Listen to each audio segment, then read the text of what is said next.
आज टाकळी ढोकेश्वर या चौकामध्ये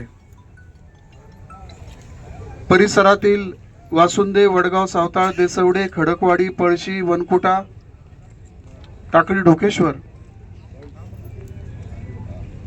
शेजारील गावातील अनेक नागरिक या ठिकाणी एक अपेक्षा घेऊन आपल्या सगळ्यांकडे आलेले आहेत. काय अपेक्षा आहे त्यांची? त्यांची अपेक्षा एवढीच आहे, आमच्या गावातील कैलासवासी संतोष ऐलाजी नरे 3 दिवस झाले एका डंपरनी, ते देखील वाळूच्या आणि अवैध चालणाऱ्या डंपरनी त्याला उडवल्यानंतर थोडीशी देखील सहानुभूती त्यांना वाटली नाही. मृतदेह फरफटत 100-200 फूट नेला. नंतर ती शांतपणे खाली उतरला. खाली उतरून ती बॉडी एखाद्याची लक्तर काढावीत अशी ती बॉडी रस्त्याच्या कडेला टाकली आणि शांतपणे निघून गेला. अहो, रस्त्याने एखादं कुत्रा आडवा आलं, आपण जोरात चाललो असलो तर आपण गाडी बाजूला करतो, कुत्र्याचा जीव जाऊ नये. हा माणूस होता, मुलगा होता, त्याच्या मागं छोटी छोटी मुलं, आई वडील, पत्नी. उपस्थितांना मी एवढंच सांगतो, तो गावाकडे का आलता? तो देखील नोकरीला होता. त्याच्या पत्नी पोलीस सेवेत आहेत, बहीण पोलीस सेवेत आहेत. तो गावाकडे यायचं कारण इतकंच होतं की आई वडिलांना सांभाळायचं. मग त्या आई वडिलांचा श्रावण बाळ गेला असं वाटत नाही का तुम्हाला? 2 दिवस झाले तहसीलदारांना कॉन्टॅक्ट करतायत, मस्तवाल उत्तर देत आहेत. मला नाशिकला काम आहे, आज सांगितलं MPSC ची परीक्षा आहे. ही परीक्षा नाहीये, ही अंगामध्ये असलेली मस्ती, अधिकाराचा असलेला गैरवापर आणि माझ्या डोक्यावर कोणाचा तरी मोठ्याचा हात आहे, माझं कोणी काही करू शकत नाही. ही जी मस्ती तहसीलदारच्या अंगात आहे ना साहेब, ही लोकशाही आहे. तहसीलदारच्या घरचं राज्य नाही या तालुक्यामध्ये. या तालुक्यामध्ये जर ठरवलं तर तहसीलदारला आम्ही खुर्चीवर सुद्धा बसून देणार नाही. त्या नोकर आहेत आमच्या, त्या मालक नाही आहेत आमच्या. ही कोणती पद्धत आहे? 2000च्या लाचेसाठी तुम्ही आमच्या मुलाला बळी देताय. बेसुमार वाळू उपसा पळशीतून चाललाय, बेसुमार वाळू उपसा देसवड्यातून चालला, बेसुमार वाळू उपसा पवळदऱ्यातून चालला, बेसुमार वाळू उपसा वासुंद्याच्या ठाकरवाडीतून चालला. हे काही माहित नाही प्रशासनाला? सगळं माहिती आहे. त्याचा चार्ट आहे माझ्याकडे. कोणत्या कोणत्या अधिकाऱ्यापर्यंत एका गाडीला किती किती पैसे द्यावे लागतात याचा चार्ट आहे. तो इथं उघडू. नायब तहसीलदार इथं आलेत, मॅडमला MPSC ची परीक्षा आहे. 2 दिवस झाले या गावामध्ये एक अवधा कंपनीचा पोल रोवण्याचं काम सुरू होतं. 1 तासामध्ये जनता रस्त्यावर आली की आम्हाला माहितीच नाही, आमच्या शेतामध्ये कधी तुम्ही पोल रोवताय माहितीच नाही आम्हाला.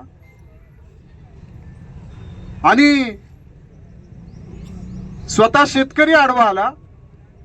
10 मिनिटात 20-25 पोलीस, तहसीलदार सगळे तिथं हजर. मग तू अवधा कंपनीचा पगार घेती का शासनाचा पगार घेती बाई? म्हणजे एखाद्या कंपनीच्या साठी तिथे यायचं. स्वतः पोलीस अशा रुबाबात होते का आता आम्ही अदानीचाच पगार घेतोय. अशा पद्धतीने जर वागणूक असेल तर मी तुम्हाला या ठिकाणी अगदी प्रशासनाला निक्षून सांगतो, या तालुक्याला फार मोठी चळवळीची सवय आहे. या तालुक्याला खूप मोठी चळवळ या तालुक्याने आतापर्यंत उभ्या केल्यात. आम्हाला त्या करायला लावू नका. तुमचे अंडे पिल्ले आम्हाला सगळे माहिती आहेत. तुम्ही काय करता, तुम्ही कोणाला रात्रीचं पकडता, कोणाला सकाळी सोडून देता, महसूल खात्यामध्ये कोण कोणाची नोंद कशी लावतात, रात्रीतून नोंदी कशा बदलतात हे न समजण्या इतके बावळट दुटकुळी जनता आमची नाही. पण खरी चीड आली ती एक तरुण मुलगा रस्त्यावरून आपल्या घराजवळून जात असताना एखादा डंपर जोरात येतो, त्याला बेदरकारपणे उडून जातो. उडून जाऊन त्याला फरफटत मागच्या टायरला लटकवत लटकवत लांब फरफटत नेतो.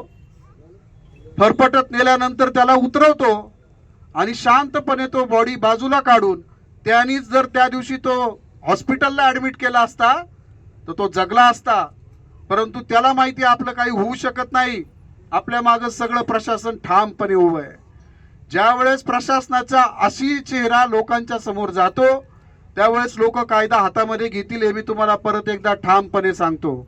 आणि हा कायदा हातात घेण्यासाठी आम्हाला जी शिक्षा आहे ती तुम्ही जरूर ठोठवा. आम्ही सगळेजण तुरुंगात जायला तयार आहोत. का नाही आले आज कुणी प्रशासनातले अधिकारी? का नाही आले? कारकिले तुम्हाला पाठवलं. तुम्ही काय जबाबदारी घेणार सांगा मला, या पुढे आणि सांगा. तहसीलदारच्या वतीने तुम्ही सांगा तुम्ही काय जबाबदारी घेणार. आंदोलन बंद करा सांगणं सोपं आहे, पण त्या आईच्या वेदना तुम्ही समजून घेणार? त्या मुलांनी 2 वर्षाच्या असताना आपल्या आता आयुष्यामध्ये आपले वडील त्याला कसे होते दिसायला ते पण माहित नाही. मोठा झाल्यावर ते तुम्ही भरून देणार? अरे तुमच्या 2 आणि 3 हजारच्या लाचेपायी वाटोळ करून टाकलं तुम्ही या सगळ्या परिसराचं.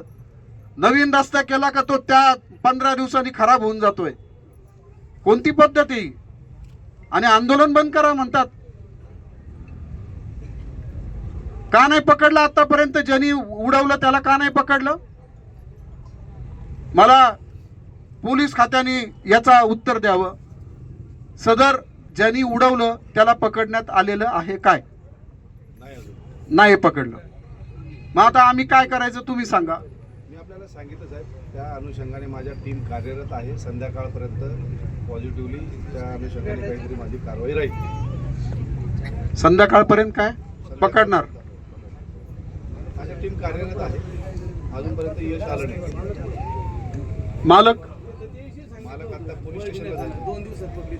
इथं बोलवा ना मालकाला. बॉडी मी एकदा आम्ही त्यावेळेस त्यांनी हे सांगितलं होतं. मग आम्ही त्यांचं ऐकलं होतं. ते म्हणलं दुसऱ्या दिवशी कारवाई करतो. अजून कारवाई काही झाली नाही. हेच ऐकून त्याविषयी बॉडीचं हे करून नाही. असं आहे साहेब, आमच्या संयमाचा काही अंत बघू नका.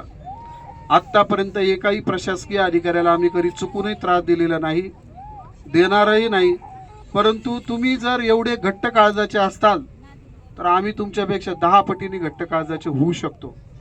आमचा मुलगा गमावलाय, आमचा गावातला युवक गमावलाय, त्या आईचा एक लाल गमावलाय, त्या बायकोचा पती गमावलाय. आणि याची जर तुम्हाला कोणाला त्याची अजिबातच जर काही जाण नसेल आणि तुम्हाला असं वाटत असेल की आम्ही आत्ता इथं आंदोलन करणार आणि थोड्या वेळाने बंद करून निघून जाणार, तर हे जर तुमच्या डोक्यामध्ये असेल तर हा विषय काढून टाका. आम्हाला आपल्याकडनं काय कारवाई ठोस होणार आहे त्याचं उत्तर लगेच दिलं पाहिजे. मी मगाशीच गृहराज्यमंत्र्यांशी देखील या संदर्भात बोललोय.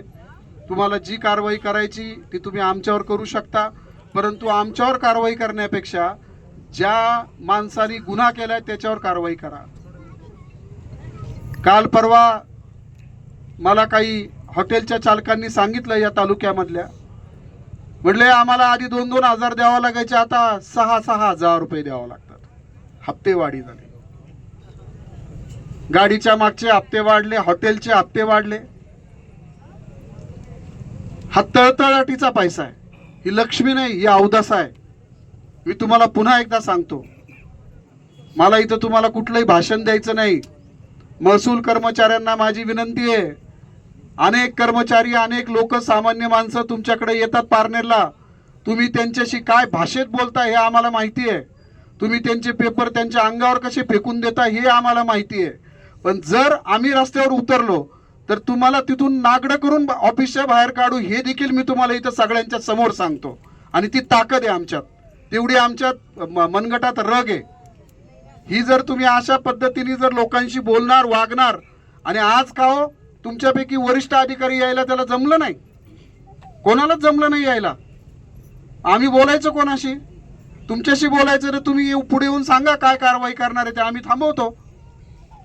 तुम्हाला पाठवलं ना त्यांनी, तुम्ही मला सांगा काय करणार आहे ते. पुढे या पुढे येतात